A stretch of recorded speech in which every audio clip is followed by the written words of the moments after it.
오늘은 로마서 16장을 다 공부하겠습니다. 어떻게든지 다 마치려고 하고요. 다음 주부터는 피 흘린 바자씨, 이 교회 역사입니다. 참된 교회 역사니까 우리 교회 성도님들은 이 역사를 아셔야 돼요.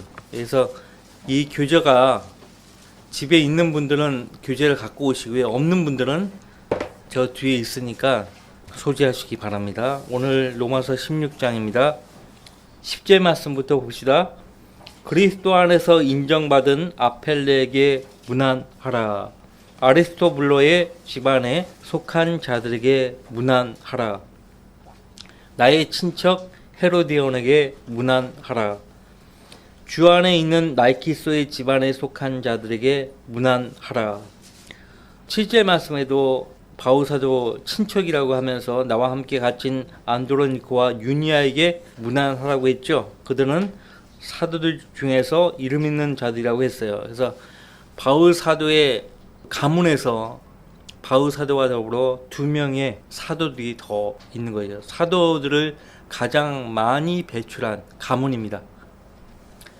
자, 그리고 사도 바울의 그 친척 가운데 헤로디온이 있어요. 헤로디온.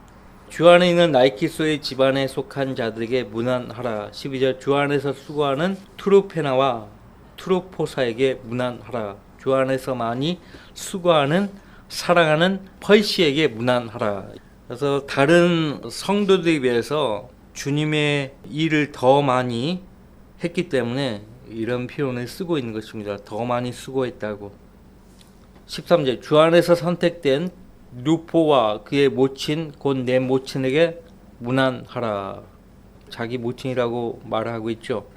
아무래도 이 루포는 사도 바울 동생이나 형인 것 같죠. 14절 아순 크리토 졸레곤 헤마 파트로바 헤메와 그들과 함께 있는 형제들에게 문안하라. 자, 15절 롤로고와 또 율리아 네레오와 그의 자매와 울람파와 그들과 함께 있는 모든 성도에게 문안하라. 거룩한 입맞춤으로 서로 문안하라. 그리스도의 교회들이 너희에게 문안하느니라. 서양 사람들은 입맞추죠. 예, 입맞추는데 유다 이스카리오도 예수님께 입맞췄죠. 그럼 표시하기 위함이에요. 잡으라 이거죠. 그 표시로 입맞춘 거고, 교황도 흉내를 냅니다. 거룩한 입맞춤 흉내를 내요. 근데 그 교황에게 키스를 당하면 저주를 받는 겁니다. 큰일 나는 거예요. 우리나라도 박근혜 대통령이 교황을 만났죠. 이명박 대통령도 교황 만났죠. 문재인 대통령도 교황 만났죠. 교황 만나면 저주 받습니다. 어떤 식으로든지 저주 받아요. 근데 문재인 그 사람도 이제 어떻게 될지 몰라요. 반드시 저주받아요. 역사가 증명해요. 교황을 아른하고 교황에게 입맞춤 받은 사람들은 다 저주받았습니다. 사람들은 몰라요. 그걸 예의주시하지 않습니다. 자, 성도들이 주님 안에서 거룩한 입맞춤으로 서로 문안하는 것은 합당한 것입니다. 그리스도의 교회들이 너희에게 문안하느니라. 그리스도의 교회들, 그러니까 몸된 하나님의 교회에 속한 지역 교회들을 가리킵니다. 근데 오늘날 그리스도의 교회라고 하는 이단이 있어요. 침례를 통해서 구원받는다고 주장하는 이단. 그래서 럭카 목사님은 캠벨 라이트라고 해요. 캠벨파.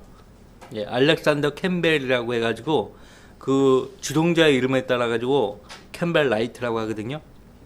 캠벨파. 그리고 물개라고 부릅니다. 물개. 하도 물을 보면 환장하는 이단이어서 물개라고 부릅니다. 자, 그 사람들은 자기들 그 단체명을 그리스도의 교회라고 하는데 성경 어디에도 그리스도의 교회라는 말이 나와 있지 않아요. 하나님의 교회 아니면 그리스도의 교회들이에요. 자, 이 그리스도의 교회들은 그리스도께 속한 교회들이라는 의미예요. 로마 카톨릭은 그리스도의 교회가 아닙니다. 자, 카톨릭은 유대인과 모슬렘이 하나님이라고 부르는데도 그 사람들만 하느님이라고 불러요. 예. 똑같이 하느님이라고 부르는 사람들이 있죠. 여호와 증인들. 여호와 증인들은 카톨릭을 굉장히 이단으로 정죄하면서도 똑같이 하느님이라고 불러요. 희한하죠? 하나님이 하늘에 계신다고 해서 하느님이에요. 그러나 하나님은 하늘에만 계시는 분이 아니죠. 이사야서 몇 장이죠? 영혼 가운데 거하시는 분, 높고 우뚝 솟은 분, 57장 15절에 하나님이 그거 잠깐 보세요.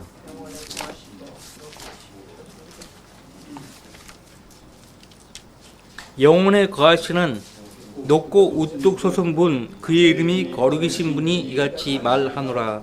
나는 높고 거룩한 곳에 거하며 또한 통회하고 겸손한 영을 지닌 자와 함께 거하여 겸손한 자의 영을 소생케 하고 통회하는 자의 마음을 소생케 한도다.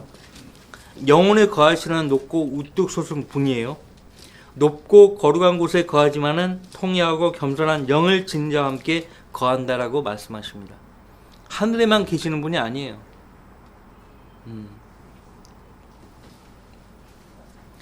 주님을 두려워하고 그 말씀에 떠는 그분의 성도들 안에 거하시는 분이십니다. 자, 다시 로마서 16장으로 오셔서 이제 16절까지는요. 이 로마서 16장의 첫 번째 출신입니다. 두 번째 출신이 17절부터 나옵니다. 이제 형제들아 내가 너희에게 권고하노니 너희가 배운 교리에 역행하여 분열을 일으키고 공박하는 자들을 주의하고 그들에게서 떠나라. 너희가 배운 교리에 역행하여, 배운 교리. 앞서 로마서 1장부터 15장까지 바울사도가 로마교회 성도들에게 가르친 교리예요. 근데 그 로마서 1장부터 15장까지의 교리들의 반대에서 분열을 일으켜요. 분열은 갈라디아서 5장에 육신의 일로 나타나죠. 이단들과 분열들과, 그죠? 그러니까 이 분열은 성경적 분리가 아니에요. 우리는 세상으로부터 떠났죠. 거짓 진리, 성경에서 말씀하시는 건전한 교리가 아닌 거짓 진리로부터 성별해야 합니다. 근데 이 사람들은 오히려 성경적 교리에서 분리되는 거예요.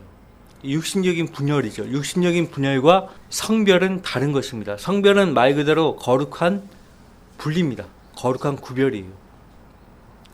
그래서 이런 자들에게서 떠나라고 말씀하십니다. 제가 성경대로 가르치지 않는다면 여러분들은 저와 교제할 수 없죠. 그죠? 떠나라 이거예요. 떠나라. 그러한 자들은 우리 주 예수 그리스도를 섬기는 것이 아니라 자기들의 배를 섬기는 것이니. 바울사도는 여기서뿐만 아니라 빌립보서 3장에서도 똑같이 자기들의 배를 섬기는 그리스도의 십자가의 원수들이 있다라고 말했습니다. 자기들의 배를 섬기는 것이니 밥 먹고 배불리려고 하나님의 이름을 판다는 거예요. 그런 사람들이 있다는 거죠. 정중한 말과 그럴듯한 언변으로 순진한 사람들의 마음을 미혹하느니라. 순진한 사람들의 마음을 미혹하느니라. 그러니까 분별력이 없는 거죠. 그러니까 순진하다는 말이 결코 나쁜 말은 아니지만은 믿음이 여린 거예요. 아주 순수한 그 믿음을 가지고 있는 사람들을 공략해 가지고 그들을 미혹하는 거죠. 그래서 이 19절 말씀 후반부에 나는 여전히 너희가 선한데 현명하고 악한데 어리석기를 원하노라 그렇게 말하고 있는 거예요. 악한데 어리석기를 원하노라. 여러분들 그 단순한 사람들은요 모든 문제를 모든 현상을 복잡하게 보지 않고요 단순하게 봅니다. 오히려 단순하게 봐야 문제 해결책을 쉽게 얻을 수가 있어요. 매번 어떤 현상을 놓고 다르게 막 복잡하게 생각하면 문제가 더 꼬입니다. 우리 믿음도 단순한 믿음이에요. 그래서 단순하게 생각하라는 거예요. 단순하게. 성경적 교리에 반대하고 분열을 일으키는 사람들과 갈라서라고 바울사도가 권면하고 있습니다. 갈라서야 돼요. 자, 옳지 않은 길은 더 이상 머리를 굴리지 말라는 것이에요. 악한데 어리석기를 원하노라. 이 말은 옳지 않은 일에는 더 이상 머리를 굴리지 말라. 단순하게 생각하고 그것을 행동으로 옮기라는 의미로 한 말입니다. 자, 거기 19절 너희의 순종이 모든 사람에게 알려졌느니라. 그러므로 나도 너희로 인하여 기쁘도다. 그러나 나는 여전히 너희가 선한 데 협력하고 악한 데 어리석기를 원하노라. 예수님이 제 아들을 둘씩 보내시면서 하신 말이 뭡니까? 뱀처럼 지혜롭고 비둘기처럼 순결하라. 뱀처럼 지혜롭고. 뱀은 천적을 미리 계산하고 피한다고 하죠. 위기에 닥쳤을 때는 정신 똑바로 차리고 지혜롭게 행동하라는 의미로 뱀을 그렇게 비유로 사용하신 말이에요. 마귀는 항상 달콤한 말과 달콤한 행동으로 접근해 오죠. 창세기 3장을 보세요.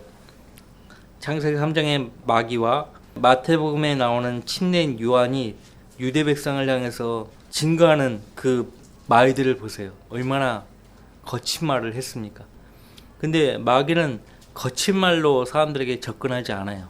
사람들을 미혹할 때 아주 그 부정적인 말을 절대 쓰지 않습니다.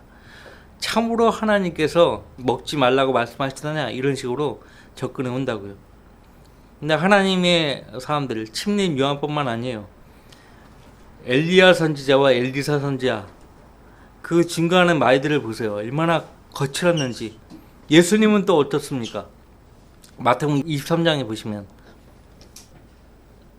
바리새인들, 서기관들, 사두개인들, 너희 뱀들아, 독사들의 세대야, 너희가 어떻게 지옥의 형벌을 피할 수 있겠냐 말씀하셨죠. 유다 이스카리ot이 예수님 배반할 때 어떻게 행동했습니까? 예수님 따귀를 때리면서 그렇게 하지 않았어요. 입 맞췄어요. 그러니까 그 예수님도 침례인 요한도 부드러운 옷을 입고 있지 않았죠. 부드러운 옷을 입고 있는 사람들은 왕궁에 있다고 하셨어요. 엘리야 선지자, 하나님의 위대한 종들을 보세요. 담대하게 하나님 말씀을 전파할 때 그 말이 굉장히 거칠었다고요. 거칠었어요. 사도 바울도 뭐 저만큼이나 어눌하지는 않았겠지만은 언변에 있어서 서투이다 했어요. 왜냐하면 말을 듣는 사람들이 볼 때는 감정을 상하게 하는 말들을 쓰는 거예요. 좀 더 정중한 말로 하지 왜 저렇게 거친 말로 할까? 네, 불만이었던 거죠. 그래서 그때 그리스 시대 때는 얼마나 달변가들이 많았습니까? 그렇잖아요. 사도행전에 보면은 그 새로운 말을 하는 것들을 즐기는 사람들이 있어요. 새로운 그런 교리, 새로운 이야기를 하는 걸 즐기는 사람들이 있다고요. 근데 바울사도와 바나바가 하는 말들을 들어보니까 한 번도 들어본 적이 없거든요. 관심을 갖는 거죠. 그러니까 그런 사람들이 있어요. 그러니까 그리스 시대 때는 그렇게 달변가들이 많았는데 바울사도나 다른 사도들이 증거하는 거 보면 굉장히 공격적이고 거칠었다고요. 그래서 언변에 있어서 서투다는 말을 했던 거예요. 오늘날 성경을 읽는 설교자들은 그런 면에 있어서 서툴어 보일 수 있어요. 하지만 참된 증인이기 때문에 하나님 넣어주신 말씀을 증거하는 주의 종들은 결코 허투루 하나님 말을 전하지 않죠. 그들이 말하기를 그의 편지들은 무게가 있고 힘이 있지만 직접 대할 때는 약하고 그 언변도 하찮다고 하기 때문이라. 무슨 말로 이 말을 하고 있는지 아십니까? 그러니까 마귀처럼 항상 달콤한 말과 달콤한 행동으로 접근해 오지 않는다는 거죠. 하나님의 종들은. 나는 여전히 너희가 선한데 현명하고 악한데 어리석기를 원하노라. 어떤 성도는요, 어린 나이에, 이른 나이에 구원받아가지고 악을 행해본 적이 없기 때문에 악한데 어리석은 사람도 있죠. 근데 그런 사람은 복 있는 사람이에요. 남은 속일 줄 모르고 그런 거 배운 적이 없어요. 자, 어릴 때 말씀으로 양육을 받은 그 자녀가요, 장성해서 이제 사회생활을 하면서요, 이 세상이 너무나 강하다는 것을 알게 돼요. 세상이 너무나 강하잖아요. 온갖 유혹에 노출되어 있고. 그래서 과거의 그리스도인들에 비해 오늘날 어린 나이에 구원받은 그리스도인들이 세상에 더 쉽게 빠져드는 것입니다. 지금 크리스천 중고등학교가 있는데 학생들이 졸업하면 거의 없어요. 뭐 대학을 진학하고 사회생활을 하면서 믿음을 잃어버린 거예요. 안타깝죠. 그만큼 이 세상이 강한 것입니다.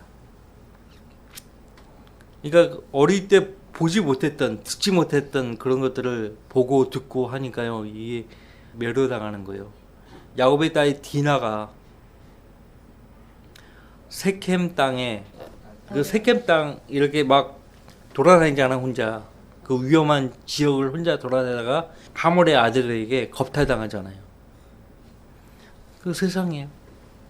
그게 세상이라고. 이 세상은 그리스도인들에게 안전한 곳이 못 돼요. 절대 못 됩니다.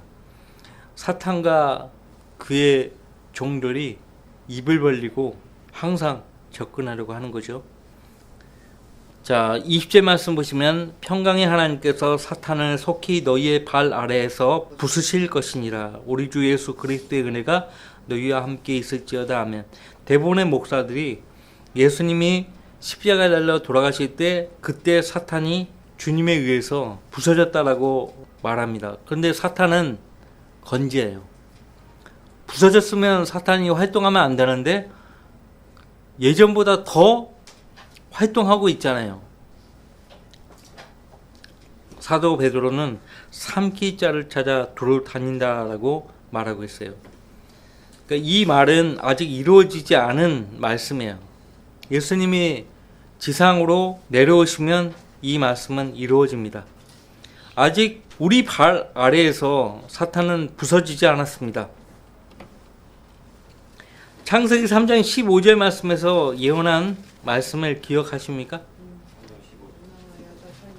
여자의 씨가, 그거 보세요. 창세기 3장 15절. 내가 너와 여자 사이에 또 내 씨와 그녀의 씨 사이에 저기를 두리니 그녀의 씨는 너의 머리를 부술 것이요 너는 그의 발꿈치를 부술 것이라 하시고, 주님이 재림하시면요, 주님이 부숴버리신 그 사탄의 머리가요, 성도들의 발밑에 깔리게 될 것이에요. 정확하게 말하면 사탄의 화신이죠. 사탄이 몸을 입고 나타난 그 짐승의 머리가 아마겟돈에서 예수님에 의해서 부서질 것이에요. 재림 때요. 지금 아니에요. 그러니까 이 말씀을 두고 예수님이 십자가에서 마귀의 머리가 부서졌다라고 말을 하는 사람들이 있으면 그건 가짜입니다. 가짜예요. 그 실예가 구약 성경의 예표로 나옵니다. 아비멜렉이 나오죠. 재판관기 9장. 아비멜렉. 적그리스도의 예표예요. 그 머리가 부서졌어요. 재판관기 4장에 시스라가 나옵니다. 시스라. 그 시스라도 머리가 부서졌습니다. 골리앗도 다윗이 던진 그 물맷돌에 이마가 맞아서 죽었죠. 사무엘상 17장 50절에 나옵니다. 역시 골리앗도 적그리스도를 예표하는 인물이죠. 머리에 맞아 죽었고 다윗이 가가지고 골리앗의 머리를 잘랐어요. 적그리스도를 상징하는 하나님의 원수가 항상 머리가 부서져가지고 죽는 것과 관련되어 성경에 나오는 것입니다. 아비멜렉, 시스라, 골리앗 이렇게 나와요. 근데 예수님이 재림하시면 아마겟돈 전쟁에서 사탄의 화신, 짐승이 붙잡혀 가지고요. 그 머리가 부서지는 것이에요. 이 재림 때 일어날 일입니다. 그래서 이 말은 평강의 하나님께서 사탄을 속히 너희의 발아서 부수실 것이니라. 이 말은 주님이 속히 오시기를 바란다라는 의미에서 말한 말입니다. 그리고 우리 주 예수 그리스도의 은혜가 너희와 함께 있을지어다. 아멘. 여기 20절까지 17절부터 20절까지가 또 두 번째 추신 내용이고요. 마지막 21절부터 27절까지가 세 번째 추신 내용입니다. 21절 나의 동역자 디모데와 나의 친척 루키오와 자 바울 사도의 친척이 계속 소개되고 있죠. 야손과 소시파트로가 너에게 문안하노라. 이 편지를 쓴 나 터티오가 주 안에서 너희에게 문안하노라. 바울 사도가 직접 로마서를 쓰지 않았고 대신 터티오라는 형제가 써 주었다는 것을 알 수가 있죠. 왜 바울 사도가 쓰지 못했는가? 바울 사도가 많이 고문당하고 아픈 구석이 많지만은 그 가운데 잘 못 봤습니다. 못 봤어요. 왜 그런가 하니까 사도행전 9장에 잘 나오죠. 해보다 더 밝은 빛을 본 거예요. 그래서 그때 눈이 멀어버린 거예요. 그러나 침례를 받고서 그죠? 침례를 받고서 좋아졌어요. 그렇지만은 계속 눈이 좋지 않아서 이 로마서는 터티 형제가 대신 써준 것이에요. 대서인이라고 하죠. 대서인. 대피라는 거예요. 성경에서 누군가를 대신해서 대피를 해준 사람이 나와요. 대표적으로 예레미야 선지자가 감옥에 갇혔을 때 바룩이 대신 받아 적었거든요. 그 일부가 예레미야서에 나옵니다. 말씀을 간수하시는 하나님의 역사를 예레미야서를 통해서 우리가 보게 되는 것이죠. 그래서 모든 성경은 하나님의 영감으로 주어졌다고 바울 사도가 디모데후서 3장에서 말했죠. 그래서 영감의 산물은 우리 사람들, 하나님께서 사람의 콧구멍에다가 호흡을 불어 넣으셨다고 했죠. 영감의 산물이에요. 우리 인간도. 그리고 영감의 또 다른 산물이 뭐예요? 성경이죠. 성경이에요.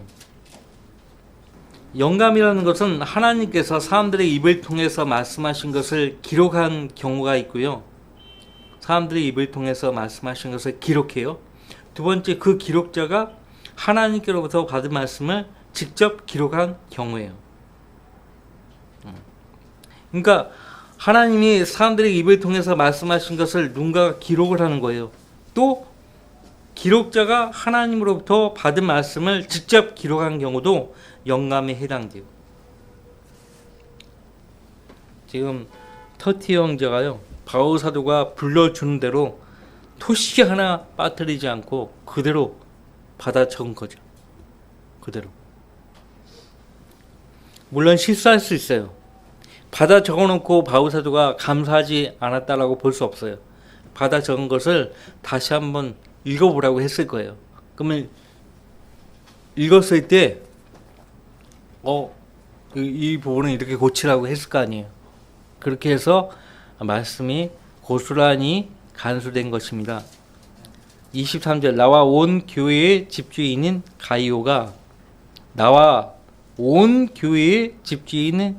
가이오가 너희에게 문안하고 이 도시의 재무관인 에라스토와 형제 쿠아이토가 너희에게 문안하노라. 지금 이 로마서는 고린도에서요 바울 사도가 쓴 서신입니다. 그래서 로마에 있는 교회의 성도들에게 이 16장 2절에서 밝힌 대로 켄크레아에 있는 교회 일꾼인 자매 페베를 통해서요 로마 교회에 이 서신을 전달합니다. 킹제임스 성경 번역자들이 마지막 부분에 그렇게 밝혀놨어요. 로마서는 고린도에서 로마인들에게 기록되어 켄크레아에 있는 교회의 일꾼인 페베에 의해 보내졌다. 로마서는 옥중서신이 아니에요. 고린도 전후서 갈라디아서까지도 옥중서신이 아니에요. 에베소서, 빌립보서, 골로새서, 빌레몬서까지 옥중서신이에요. 감옥에서 쓴 서신들이에요. 이 가이오라는 형제가요, 당시 로마에 있는 교회들 장소를 제공했는데 자기가 산 그 집들을 교회로 사용하도록 허락한 거예요. 그러니까 초대교회 때는 집에서 주로 모였던 거죠. 주로 모였던 것이고, 이탈리아나 이런 스페인이나 포르투갈, 유럽 여행할 때 보시면은 대주택들이 많죠. 이 사람들이 적어도 3, 40명은 모일 수 있는 작은 홀이 있고, 그죠? 거실이 있고, 그러니까 이렇게 교회로 모임 장소를 활용했던 것이죠. 이 도시의 재무관인 에라스토와 함께, 에라스토 형제에 대해서는 사도행전 19장 22절에 나오죠. 그 에라스토 형제와 디모데를 마케도니아에 보내는 장면이 사도행전 19장 22절에 나옵니다. 이 도시의 재무관, 고린도라는 이 도시의 재무관 에라스토, 재무관이에요.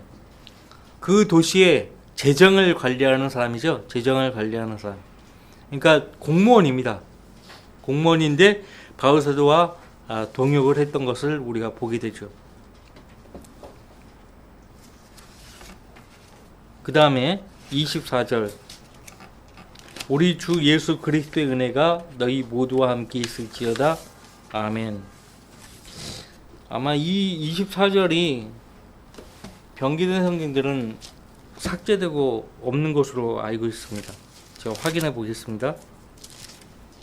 로마서 16장 24절.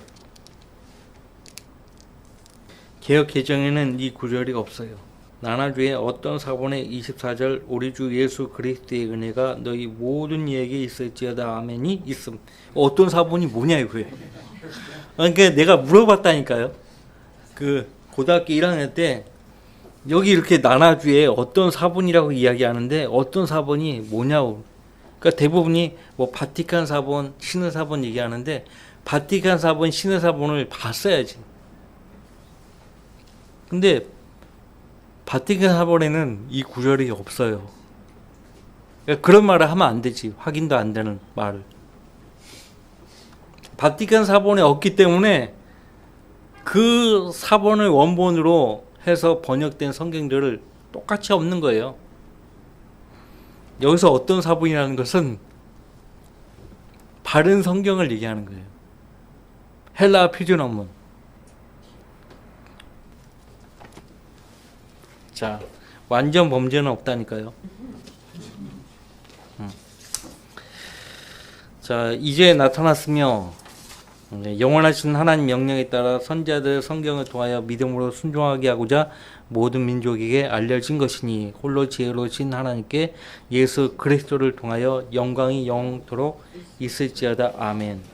이제는 이 신비의 계시대로 나의 복음과 예수 그리스도를 전파함에 따라 너희를 경고케 하실 능력 있는 그분께 이 신비의 계시는 세상이 시작된 이래로 감추어졌다가 이제 나타났으며 영원하신 하나님의 명령에 따라 선지자들의 성경을 통하여 믿음으로 순종하게 하고자 모든 민족에게 알려진 것이니 라고 했죠.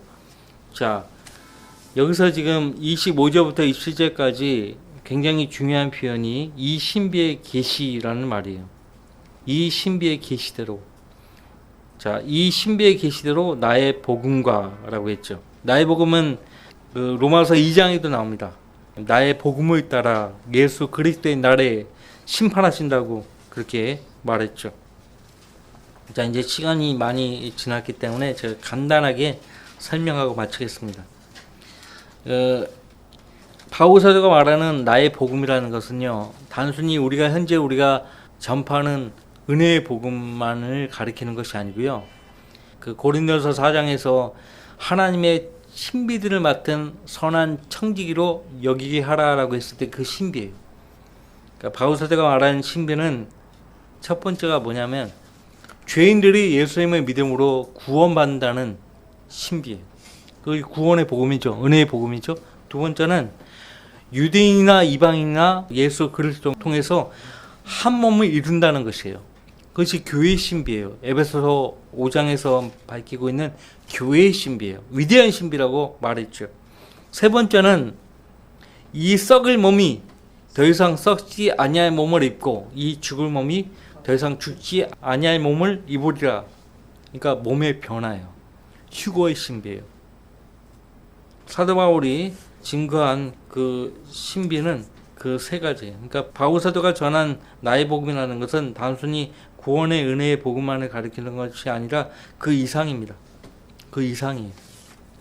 대부분의 사람들이 이것을 잘 모릅니다. 다음 주에는 꼭 이 책을 갖고 오십시오. 예.